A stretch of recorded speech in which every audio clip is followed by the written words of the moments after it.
la importancia del uno o de uno. Porque si digo de uno, a lo mejor piensan que es de mí o de usted. Pero quiero hablar de la importancia del uno como una unidad compuesta.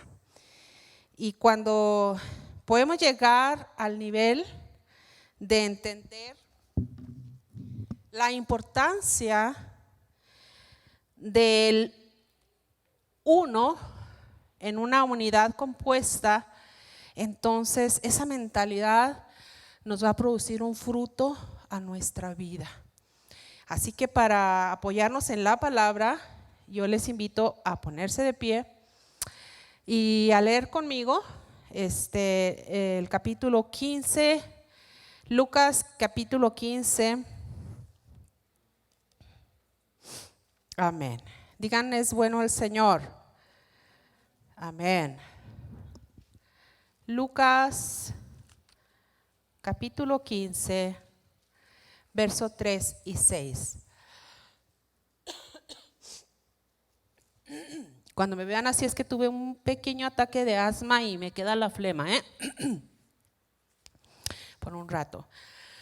Así que Lucas 15 del 3 al 6 dice: Él entonces, Jesús, les contó esta parábola.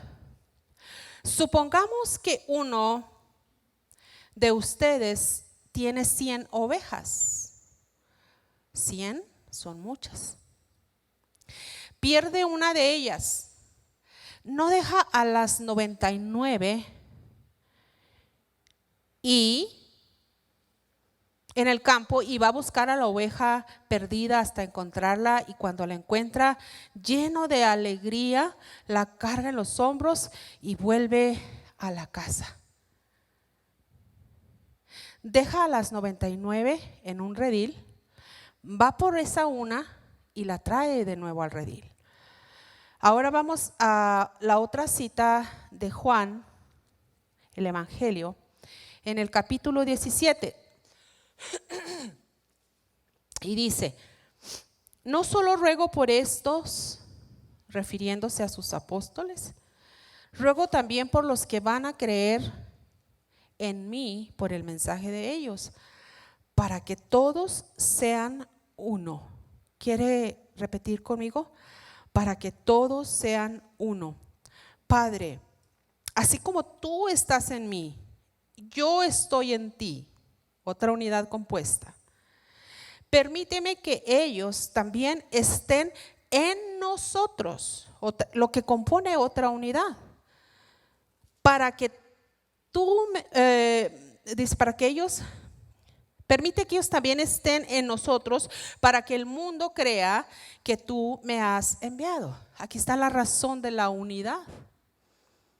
La conversión de los miles va a venir de la unidad. La importancia de la unidad es la conversión de un mundo que no conoce a Dios. Yo les he dado la gloria que me diste, para que sean uno, así como nosotros somos uno. Yo en ellos, tú en mí. Permíteme que alcancen la perfección de la unidad, y así el mundo reconozca. Ahí está otra vez el propósito de la unidad: que tú me enviaste, que los has amado a ellos tal como me has amado a mí. Señor, tu palabra es la verdad. Nosotros lo hemos aceptado en nuestra vida. Cada una de esas palabras tienen un sentido para nuestro andar diario. Te pido, Señor, que yo pueda preparar una suculenta comida, banquete delante de tus hijos, para que vayamos a casa, a nuestra vida, al curso de nuestros días, con una mentalidad cambiada hacia nuevos propósitos, hacia nuevas acciones. Señor, dame de tu espíritu en abundancia, para que todos recibamos la bendición de tu palabra predicada. En el nombre de Jesús, amén. Pueden sentarse. Comencé diciéndoles la importancia de el uno. La importancia de ser uno. Y yo quiero hablar un poquito de que a Dios le importan los individuos. A Dios le importo yo como un individuo. Y Dios comienza conmigo porque yo soy parte, una parte muy importante. Es por eso que Dios trabaja en edificarme, en enseñarme, en guiarme. Es por eso que Dios trabaja en el individuo de forma personal. Y lo hizo con cada uno de sus 12 apóstoles.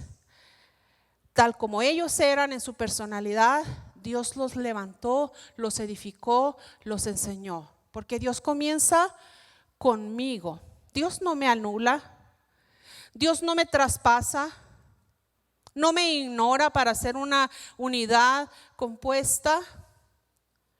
Para levantar a través de una unidad algo grande. Es como decir quién es más importante en la unidad compuesta del cielo, que es Padre, Hijo y Espíritu Santo. ¿Quién es más Dios de ellos? No, hay una personalidad, hay una forma de ser. Somos un depósito de algo. Dios nos ha puesto dentro de nosotros su gloria. Somos portadores de la gloria de Dios en forma individual. Por ejemplo, Dios hizo primero a Adán. Dios formó a Adán como un individuo. Y dice que lo dejó solo hasta que él se diera cuenta que estaba solo. Porque cuando Dios nos da nuestra bendición, antes de que nos demos cuenta que la necesitamos, nos convertimos como los niños chiples de la casa. Antes de que deseen un juguete, se los traemos. Y entonces lo vemos por ahí en la casa, arrumbado, porque hasta que el niño desea y pide, entonces su bendición es aprovechada y valorizada. Hasta que Adán se dio cuenta de que estaba solo, hasta ese momento Dios le envía a una mujer. Y ahí tenemos entonces el comienzo de lo que es una unidad compuesta. Ahí tenemos la institución del matrimonio, de la familia. Ahí Dios comienza, es el principio que va cumpliendo los planes de Dios. Porque Dios en su esencia, en lo que Él es un Dios creador, es el Dios de la multiplicación. Y Dios no puede multiplicar nada. Dios no multiplica nada si no es a través de una unidad compuesta. Es cuando dos personas se ponen en acuerdo sobre algo. Y entonces empieza el proceso de la multiplicación. Todo en Dios es multiplicación.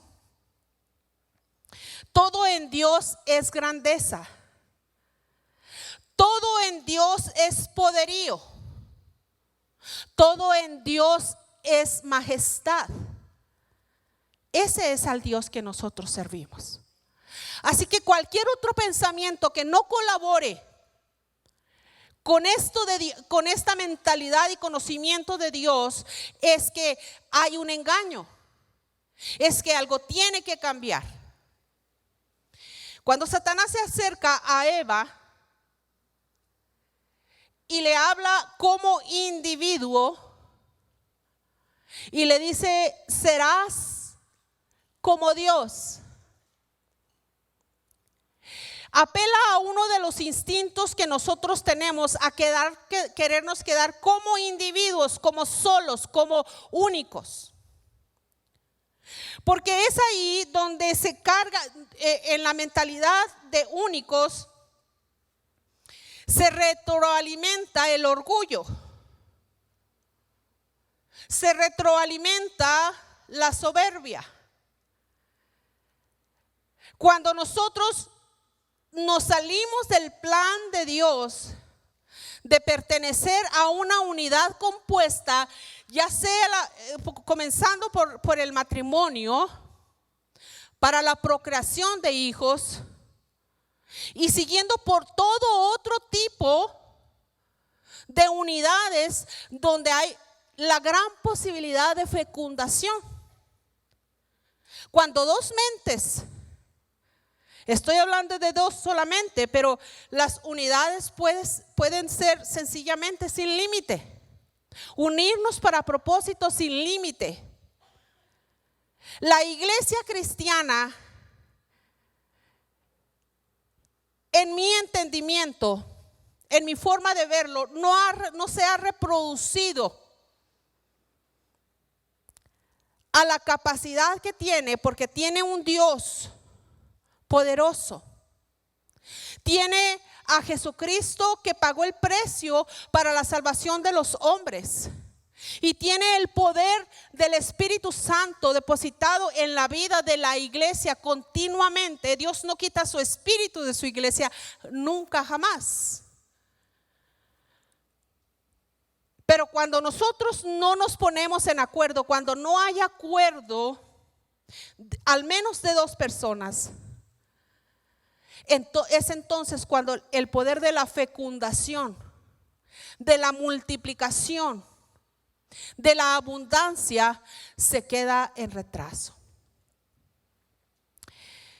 Quiero entonces decirles que Dios usa al individuo, Dios me usa a mí como lo puede usar usted para Él llegar a cumplir grandes propósitos. Hablemos del pueblo de Israel.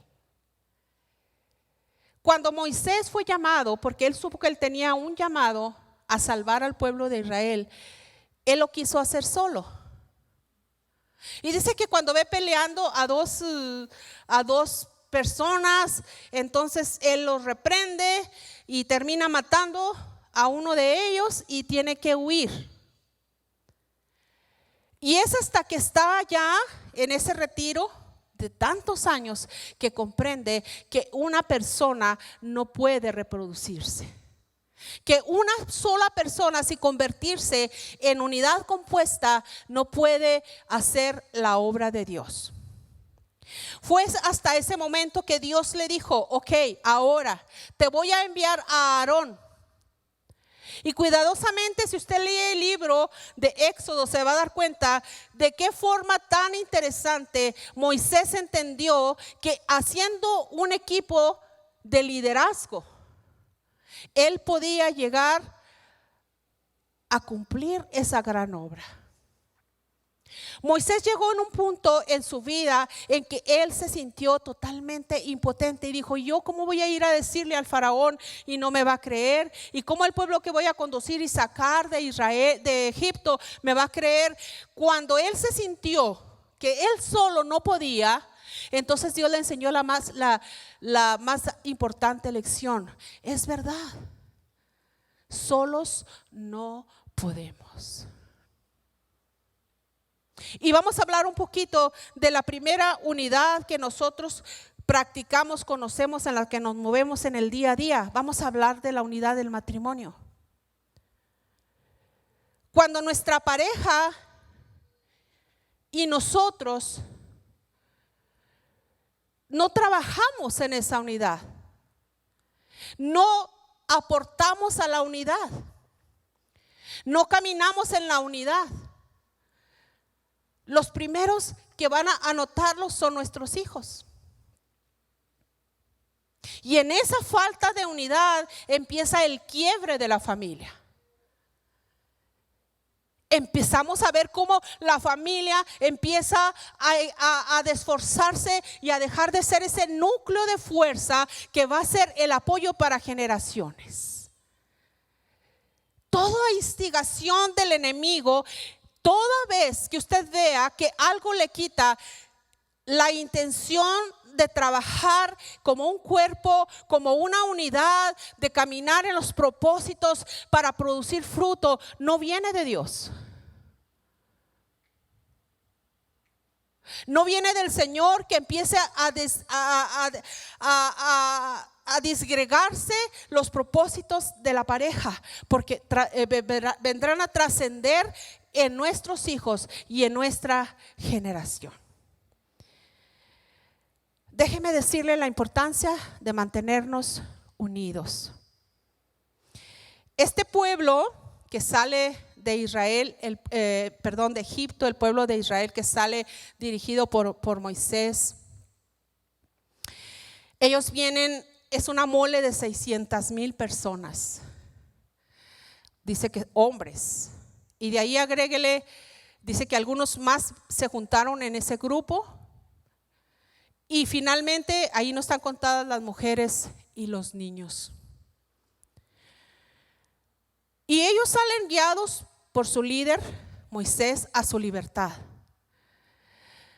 Pero, ¿cuál es la importancia para un pueblo como ellos de entender la razón de mantenerse unidos? De tener una mentalidad de pueblo. De mantener la mentalidad de pueblo donde durante todo su peregrinar, durante esos 40 años. ¿Cuál era la importancia? Porque en esa unidad, solamente en la unidad hay bendición. ¿Por qué razón en la parábola de las 100 ovejas, el pastor deja a las 99 en resguardo y va y busca a esa oveja perdida? Dentro de la iglesia tenemos ovejas perdidas que ya están apartadas del redil. No necesariamente están allá afuera, pero han dejado de unirse a los propósitos de la iglesia. Dentro de nuestras mismas congregaciones tenemos personas que no quieren unirse a nada de lo que está pasando en una iglesia. A la organización de la iglesia, a los propósitos de la iglesia, y de acuerdo a la palabra, solamente estando en el redil, solamente formando parte de un grupo organizado con un mismo propósito, vamos a obtener la bendición de Dios. Y déjeme decirle, este pueblo era tan grande, era más o menos como la ciudad de Alburquerque, aproximadamente, y más. Era una nación. Una nación que no era ignorada por las naciones vecinas. Todos sabían lo que estaba pasando. No solamente Faraón y su ejército sabían. Lo que se movía era una mole, era un grupo de gente inmensa que se movía a través del desierto. Pero era un pueblo con identidad. La iglesia cristiana, de la cual usted y yo formamos una unidad, es un cuerpo. La Biblia dice que somos el cuerpo de Cristo. Somos a través del mundo entero un cuerpo que se mueve, que está caminando en un propósito. Y nuestra identidad, dice la Biblia, que somos pueblo de Dios. Cuando el enemigo de la iglesia venga al oído nuestro, al oído de las iglesias, y ponga en nosotros un sentido de debilidad, un sentido de flaqueza, un sentido de terror por lo difícil que es moverse en la vida, está atrayéndonos una forma de debilidad de la cual nosotros podemos ser víctimas. El cuerpo de Cristo tiene el poder de Dios, tiene la identidad de Dios, y afuera del redil, lejos del redil, Nosotros no nos podemos mover en la fuerza de ser uno. Uno como unidad compuesta.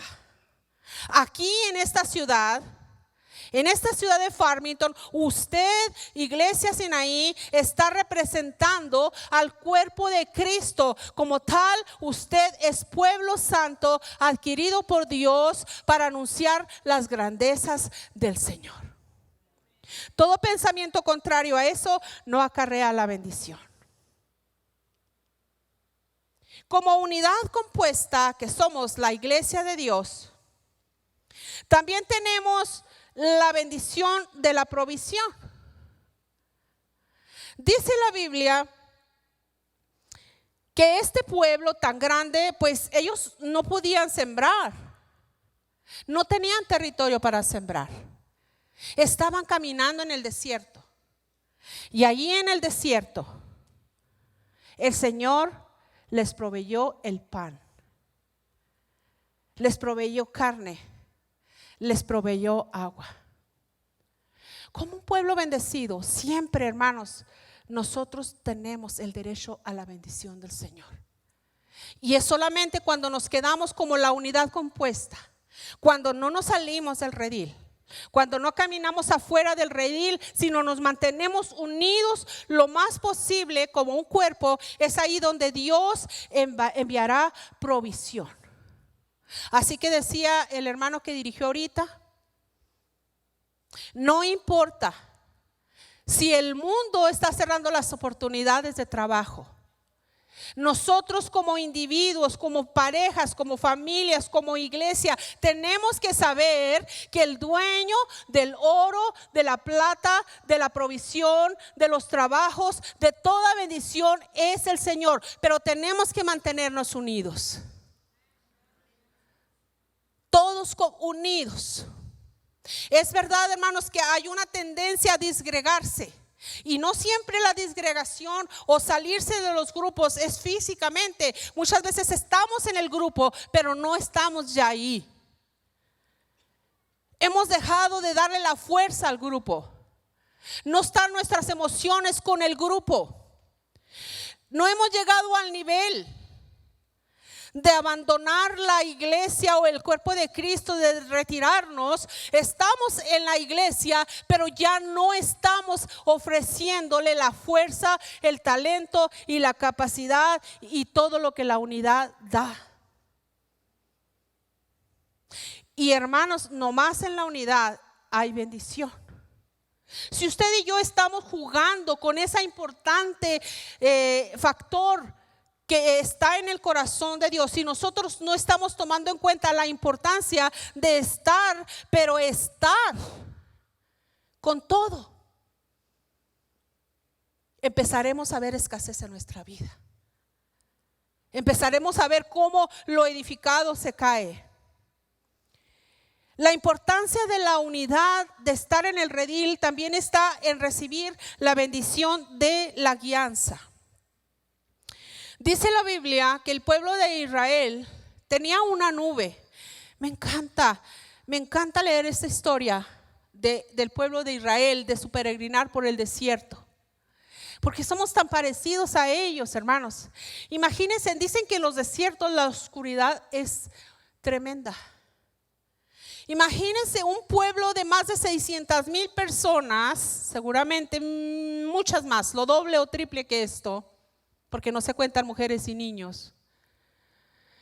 Pasaron una noche de oscuridad en un desierto, pero Dios proveyó luz en la oscuridad. Muchas veces Dios les hacía salir de noche y tenían que caminar, y Dios les llevaba una luz al frente. Y durante el día, en un desierto, los que han estado, a ver cuántos han ido a Arizona, qué tremendo es el desierto. Y donde hayas un árbol, hay puro cactus. Pero Dios les puso una nube, qué inmensa nube para cubrir a esa mole. Imagínense una nube del tamaño de Albuquerque. Ese es nuestro Dios. Nunca dudemos del poder de Dios para protegernos y guiarnos. Y déjeme decirle por qué estoy incluyendo esto en guianza. Porque dice que la nube iba delante de ellos. Cuando se movía la columna, los guiaba a caminar. En la vida siempre vamos a encontrarnos en momentos de decisión, de no sabemos si esto o aquello o más allá es algo bueno. Pero cuando la luz, que es Dios, nos guíe, vamos a ver que podemos ir a mejores decisiones. Pero igual siempre será si te mantienes parte de una unidad. Muchas veces en la iglesia encontramos muchos cristianos, especialmente los cristianos que son miembros de los predicadores de la televisión y la radio. Tenemos aquí miembros de esos predicadores que no tienen, o sea, ellos son su pastor. Cuando encontramos iglesias donde no tenemos miembros comprometidos dentro de la iglesia a darles toda su fuerza a la iglesia, los encontramos sin guianza en su vida. Cuando tienen que tomar decisiones, no hay quien los aconseje. No hay quien los guíe, no hay quien les diga, no hay, ni siquiera a veces hasta la reprensión es buena, porque tenemos que estar en el lugar donde hay seguridad. En el redil tenemos seguridad. Y si el enemigo por alguna forma nos ha estado engañando de disgregarnos, de salirnos, de quitarle la fuerza a la iglesia de nuestra fuerza, entonces no viene de Dios. El pueblo de Dios tuvo orden. Dice la Biblia que cada uno ordenó su campamento. Y si leen cuidadosamente el libro del Éxodo, es que cuando ellos acampaban, cuando ellos llegaban a una ciudad donde acampaban, cada tribu estaba enseguida no llegaban, pues aquí me gusta a mí, aquí me quedo yo en este lugarcito. No, pero que yo quiero ese lugar. No, había un orden. Y les voy a confesar que cuando yo llego a esa parte, y que ahorita precisamente estoy ahí en mi lectura bíblica, cuando llego a esa parte donde tengo que leer tanta regla que tenían ellos para organizarse, tanta palabra. Así se vestirán los sacerdotes y esto van a hacer y así serán los sacrificios y de esta manera el pueblo se va a comportar y harán esto. Yo ahí me veo abrumada porque no reconozco en la iglesia actual fácilmente esas cosas, porque eran las ordenanzas para un pueblo específico, aunque haya lecciones espirituales en ello. Pero precisamente esa clase de ordenanzas, esa clase de dirección, esa clase de organización dentro del pueblo hizo posible que ese pueblo pudiera caminar en un orden. Como individuos, y es donde viene la rebeldía y donde viene la soberbia y donde viene la división dentro de las iglesias, es que es muy difícil para nosotros someternos a un orden. Someternos a una autoridad, someternos a una guianza en nuestra vida. Pero si somos una unidad compuesta, si pertenecemos a un cuerpo, si pertenecemos a la iglesia de Jesucristo, tenemos que ser capaces de estar ordenados. Dicen que el orden da paz, y es cierto. Yo tengo una oficina en mi casa, y cómo sufre mi oficina, pero más sufro yo, porque el orden es indispensable en una oficina. El orden para que tú encuentres las cosas en un minuto, para que te sea fácil encontrar algo que tiene un lugar y que lo dejaste allí y que allí lo vas a encontrar. Las iglesias que tienen orden, que están organizadas para que todo funcione, para que haya paz, para que se logren los propósitos de la iglesia. Una de las cosas que me ha tocado ver a través de las iglesias que yo he colaborado es: los pastores batallan mucho para comenzar nuevos proyectos, porque es muy difícil poner en acuerdo a grupos a trabajar juntos. Primero, encontrar el liderazgo, y segundo, que ese liderazgo trabaje en armonía y en orden. Que todos los liderazgos de la iglesia puedan estar unidos por las articulaciones. El pueblo de Israel no podía moverse en su propia intención y en su propio deseo. Ni siquiera podían moverse si Dios no les decía. Mucho menos podían hacer lo que ellos querían y como ellos querían. Por ejemplo, déjeme recordarle cuando Dios les dijo: recojan lo suficiente cada día. No guarden de comida para las familias, no guarden un poco para mañana. Pues ahí están los que hacen lo que quieren, ¿verdad? Y juntaron, dice que para mañana amaneció agusanado. Es difícil seguir órdenes. Es difícil sujetarse en una iglesia los unos de los otros en articulaciones, pero es en lo que va a venir la bendición. La bendición de la unidad compuesta viene en la medida que nos mantenemos unidos. Si estamos escaseando en bendición de cualquier tipo en nuestra vida, tal vez tenemos que revisar nuestra capacidad de trabajar con otras personas. ¿Ha tenido usted la desfortuna o el infortunio de tener que trabajar con una persona que no le gusta trabajar con otros? Que quiere hacer todo a su manera, que no le es fácil someterse a las ideas de otros, que pelea porque sus ideas ganan. Es muy difícil. Es muy difícil. Y más adelante, y ya estoy por llegar ahí, quiero decirle que por qué razón no somos uno, o por qué razón nos cuesta trabajo mantenernos uno. Primero, porque es difícil reconocer liderazgo. El pueblo de Israel no quiso reconocer a Moisés y le dijo: ¿y a ti quién te ha puesto por nuestro líder? Porque resulta que dentro el propósito de ser uno, y dentro de la ordenanza de ser uno, que es en la palabra de Dios, está el aceptar liderazgo. Aceptar que alguien imperfecto como nosotros va a ir adelante de nosotros. Y que el liderazgo en la iglesia de Cristo no es elegido por democracia. Es elegido por teocracia. Dios escoge dentro de la iglesia quién va a servir, para qué va a servir.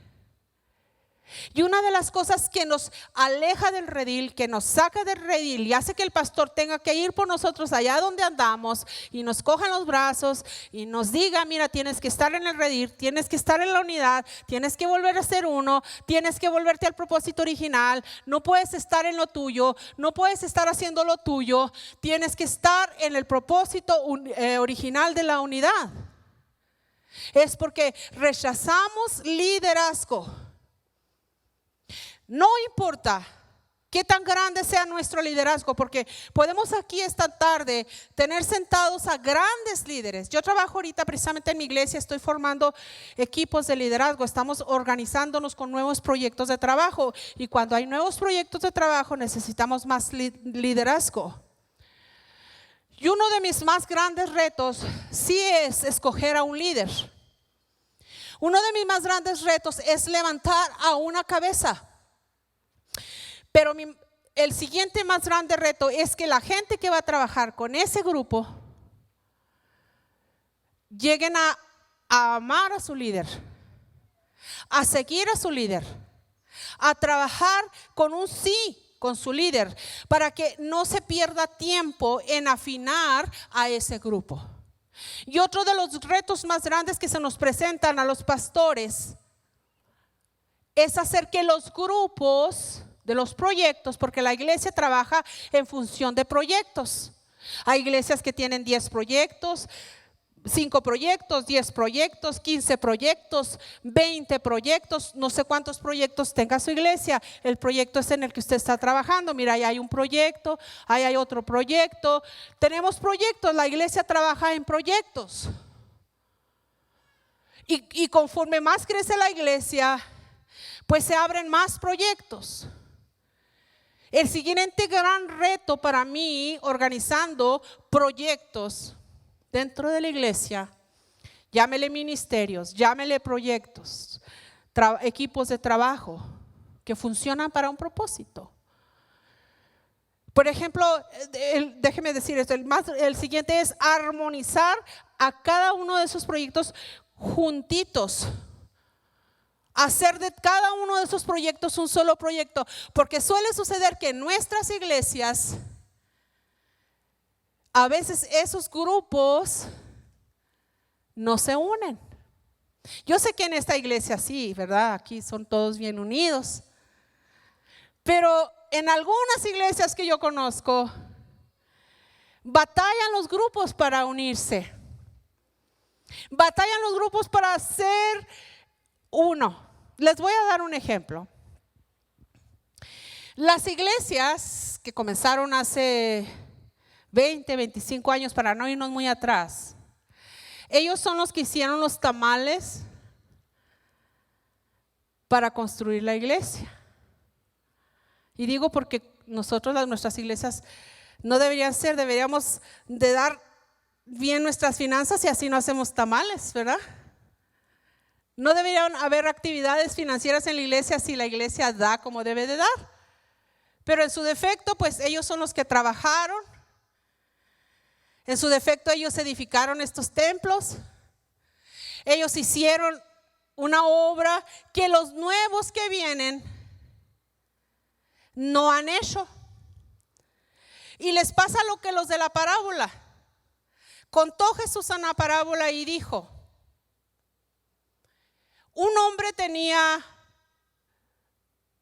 una hacienda y necesitaba trabajadores. Y llegó muy temprano en la mañana y cogió unos trabajadores y les dijo cuánto les iba a pagar. Al mediodía fue y cogió otros trabajadores y les dijo cuánto les iba a pagar y se los llevó. Y ya casi a la tarde agarró otros trabajadores y les dijo cuánto, pero a todos resulta que a todos les pagó igual. Pues los que habían trabajado todo el día se enojaron y le dijeron: ¿por qué le estás pagando lo mismo al que trabajó más tarde? Y el hombre aquel le dice: es mi dinero, yo puedo pagarle a cada quien lo que yo quiero. Muchas veces en nuestra iglesia, las nuevas generaciones entrando, los que están entrando, alcanzan los mismos consideraciones, beneficios, atención de sus pastores. Y la generación que pagó un precio atrás se empieza a sentir celosa. Porque el que acaba de llegar, pues está siendo reconocido. Está siendo abrazado igual que el que ya pagó un precio más caro por esa iglesia. Fíjense qué difícil es la unidad compuesta, hermanos. Qué difícil es lograr de ser una iglesia unida. Pero déjeme decirle, no hay reproducción. No hay bendición si dos personas no se unen. Si una iglesia no se articula en sus ministerios, no hay reproducción, o sea, no hay vida, hermanos, cuando volvemos a ser individuos. Cuando nos aislamos como la oveja que se fue.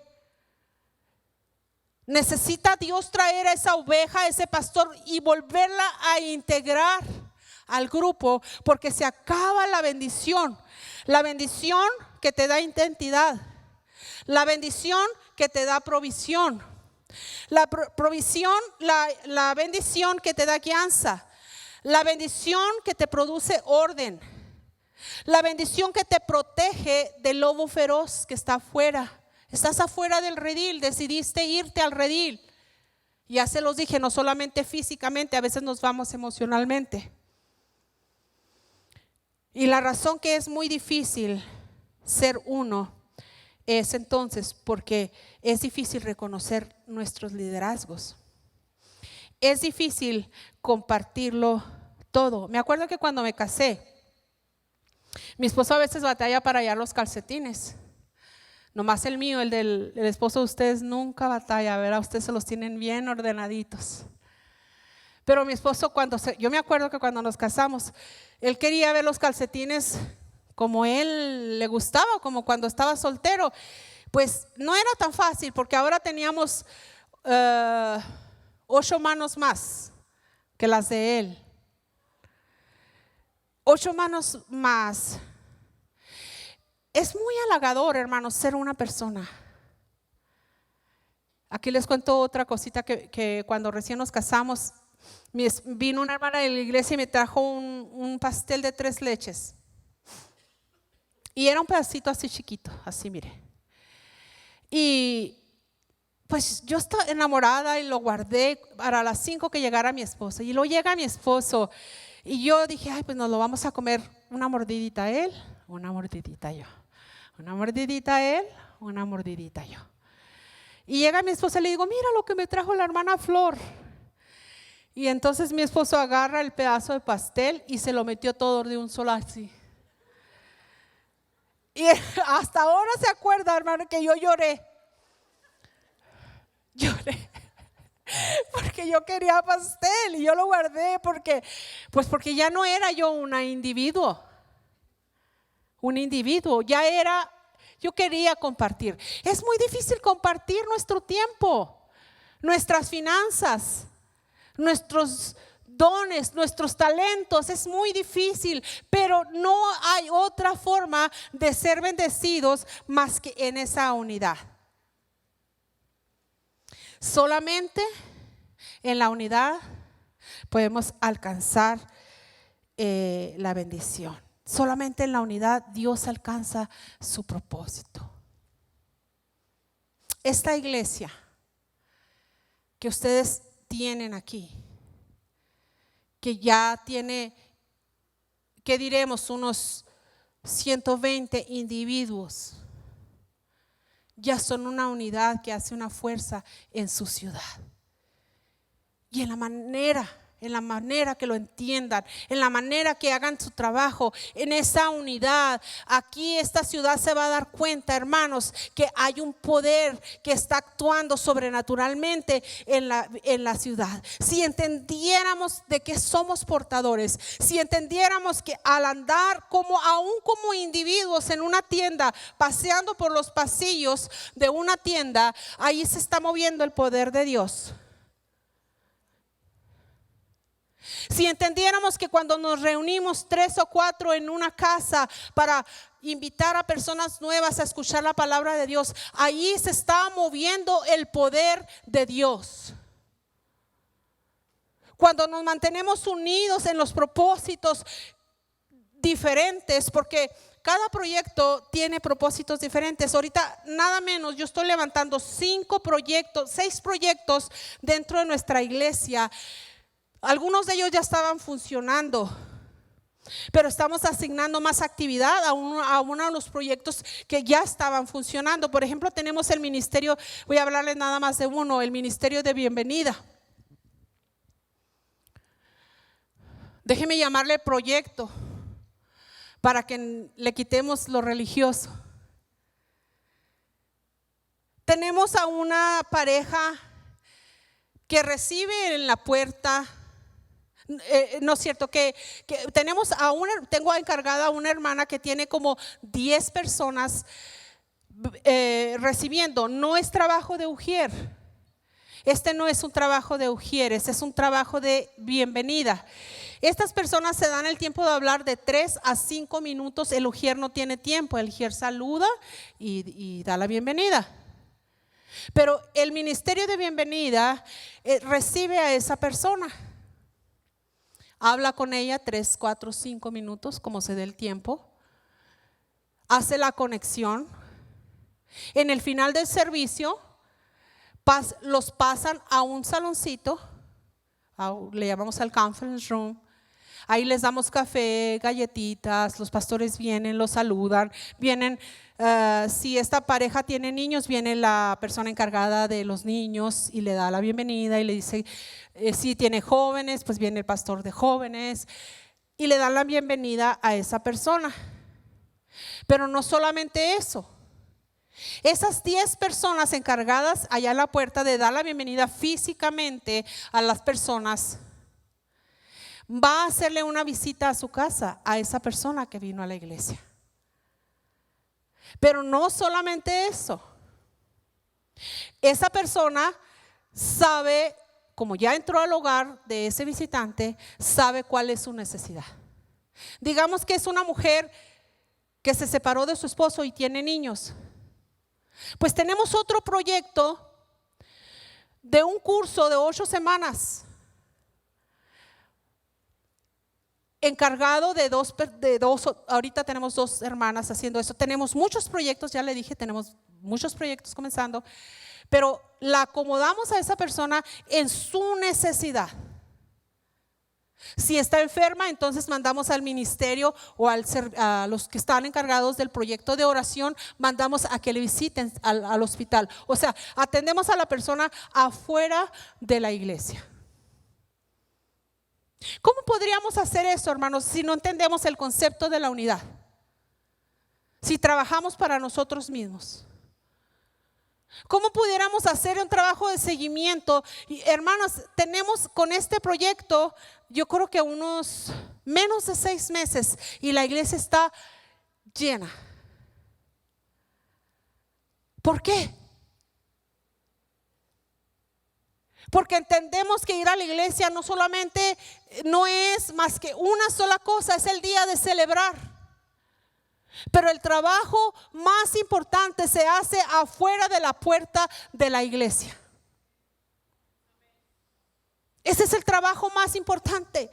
Pero les hago una pregunta: ¿cómo podemos los pastores comenzar proyectos como estos en nuestra iglesia si no tenemos la unidad? La unidad, no al individuo que viene a la iglesia, que no falla ni un servicio. No tenemos la unidad del corazón de los miembros para entregarse a los proyectos que van a traer el beneficio a la casa, al crecimiento, a la obra de Dios. ¿Sabe?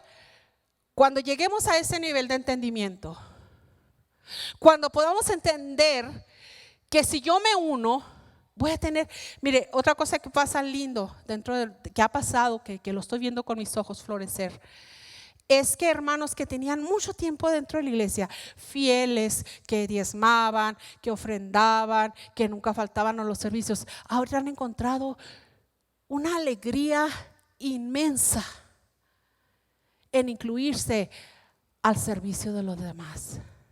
¿Sabe que empieza a causarnos una tristeza enorme a los miembros, a los individuos de la iglesia, que nosotros no estamos siendo usados, que nuestros talentos no están siendo usados, que no se nos han visto los talentos porque no estamos en los proyectos? Los proyectos de la unidad compuesta de la iglesia, los proyectos son los que nos dan el ánimo de usar nuestros talentos. Muchas veces hasta ni hemos descubierto todos nuestros talentos y todas nuestras capacidades y todos nuestros dones porque no estamos unidos en los proyectos de la iglesia. Yo estoy segura, queridos hermanos, que aquí hay muchos proyectos porque los he visto. Yo a ustedes los he visto en eventos y en cosas haciendo la obra de Dios. Pero hermanos, Dios no es un Dios que se limita al determinado número de proyectos que nosotros hemos llegado. Dios quiere seguir multiplicándose dentro de la vida de la iglesia en muchos más proyectos, en muchas más cosas que hacer para la obra de Dios. Quiero terminar aquí preguntándole, primero, ¿en qué usted está incluido en esta iglesia? Ahora, si ya está incluido, si usted dice, yo ya tengo esto, yo ya estoy haciendo esto, estoy cantando, tengo un grupo en mi casa, yo voy a predicar a donde me mandan, yo soy ujier, pero ahora le pregunto, ¿es todo lo que usted puede dar? ¿Es todo o quisiera incluirse en proyectos nuevos? Ahora una pregunta más incisiva es, ¿reconoce usted su liderazgo? ¿Sabe usted que usted tiene? Un líder no es el que manda, un líder es el que soporta la tensión que causa mandar. A ver. El líder no es, dice que entre más recio grita el líder, menos buen líder es. Si usted reconoce que Dios le ha dado un poder de comenzar proyectos, un líder es el que comienza un proyecto de A a Z. Eso es lo que es un líder. Es maestro, es encargado de un grupo, cual sea el ministerio. Ahora voy a ir un poquito más. ¿Es usted la oveja que ya se salió del redil? ¿Está enojado con su iglesia, con sus líderes? ¿Ya no quiere dar ni su tiempo, ni su dinero, ni su esfuerzo, ni sus talentos a favor de la unidad compuesta que se llama iglesia? Puede ser el caso, pero déjeme decirle, el Señor le dijo, ay, ustedes dejen a ese, aquí estamos muy a gusto los 99. Ese ya se fue, ignórenlo. Dice, no, a ese hay que traerlo. Y voy a decirle algo, si usted está en eminencia, si usted está en preeminencia, si usted está en favor del liderazgo dentro de la iglesia, si usted es encargado de un proyecto dentro de la iglesia, vaya por ese que se descarrió. Visítelo, ámelo, abrácelo. ¿Sabe por qué? Porque allá afuera corre muchos peligros. Porque sin estar haciendo la obra de Dios en la iglesia, esa persona va a estar infeliz, le va a faltar algo. Quienes vienen nada más a oír mensajes a la iglesia están cada vez secándose más, quedándose más vacíos. Porque mire, no le ha tocado a usted, bueno, a ver, los que hemos ido de vacaciones, hasta que nos hemos ido de vacaciones, venimos más gorditos, 3, 4, 5, 6 libras, porque mire, hace poquito fuimos a Puerto Vallarta, creo fue. ¡Qué comedera! Y luego allí abierto, qué bueno que no tomamos, porque imagínense, hermano, cómo nos pondríamos ahí en la alberca, y no trabajamos. Ahí es puro descansar, hermanos, ¿no es cierto? En las vacaciones, los cristianos que están alimentándose con rica comida espiritual. Y no es por nada, pero qué buen predicador es mi hermano, ¿no es cierto? Pero si usted nomás está come y come y come y come y come y come, lo vamos a ver con sus llantitas espirituales. Porque esa comida es para irse a trabajar por la obra del Señor. Esa comida es para hacer algo por la obra del Señor. Y que nos quede claro, no, aunque la iglesia internamente tiene muchos proyectos internos, el verdadero trabajo de la iglesia es de las puertas para afuera. Si usted está integrado en algo aquí le voy a contar algo más. Yo organicé los grupos café. Para los que no sabían, yo soy la madre del proyecto Grupos Café, en unidad con el pastor que estaba trabajando. Cuando comenzamos los Grupos Café en Albuquerque, empezamos a entrenar mujeres, empezamos a hacer grupos y se empezaron a reunir en las casas y empezaron a ganar a la suegra, a la tía, a la hermana, a la cuñada, a la madrastra, al padrastro también. Muchos se convertían porque como los señores se escondían en el cuarto y oían la lección así, se llegaron a convertir de oír la lección. Tenemos testimonios de eso. Pero lo que quiero contarles es que los grupos tienen un sistema de multiplicación. Un grupo al año nos tiene que dar 2 grupos al menos, a veces nos daban 3, un grupo. Porque no son grupos de clases en la casa para que las hermanas no se vayan al mundo. Son grupos para ganarse a la cuñada, a la hermana, a la tía, a la sobrina. Y ese resultado dieron. Y me recuerdo que cuando hicimos el primer banquete para reunir a las mujeres que ganamos en los grupos café, yo me organicé como para un grupito como para 50 mujeres. Oh, sorpresa. Teníamos arriba de 100 mujeres la primera reunión. Terminamos teniendo 500 mujeres en un banquete de recepción o de celebración de las mujeres que se ganaban en los grupos café.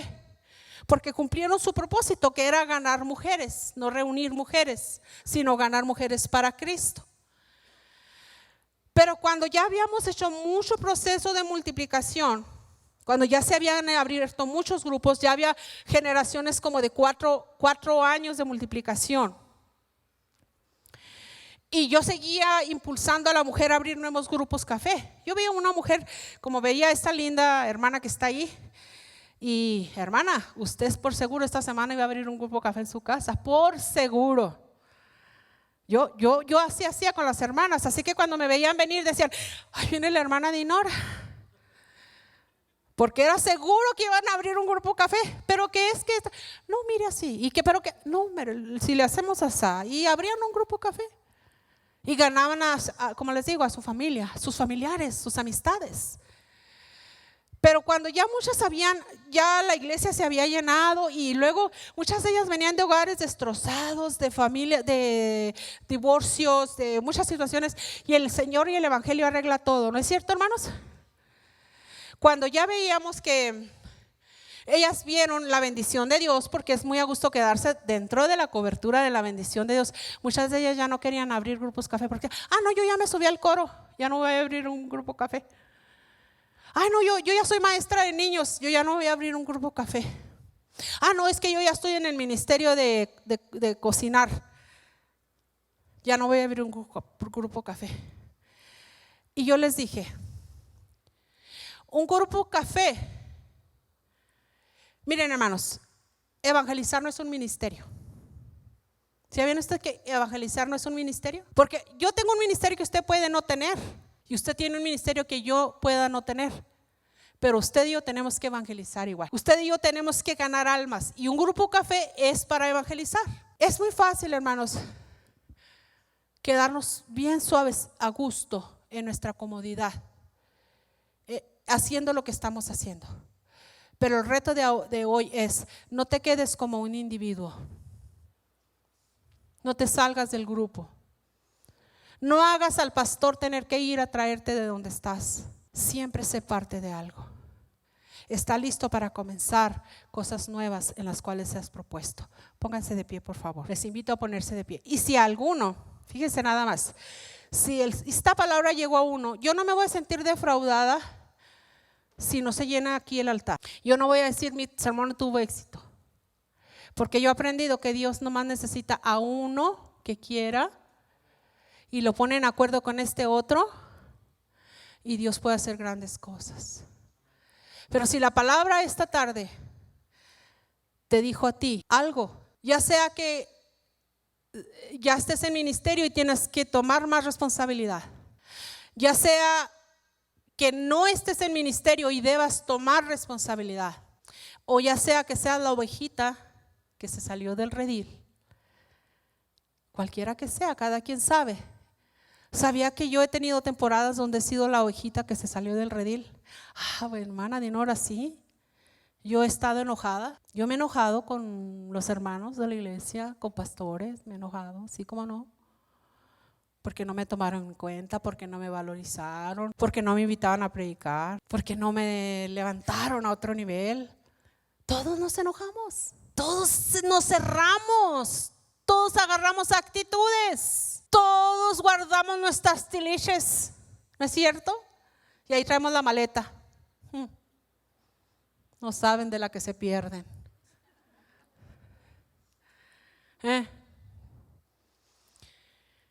Cuál sea nuestra condición, pasen aquí. Y Dios sí sabe cuál es la actitud, el nivel, el estatus. Y si usted está en fuego, gloria a Dios por los que están en fuego, pásenle también.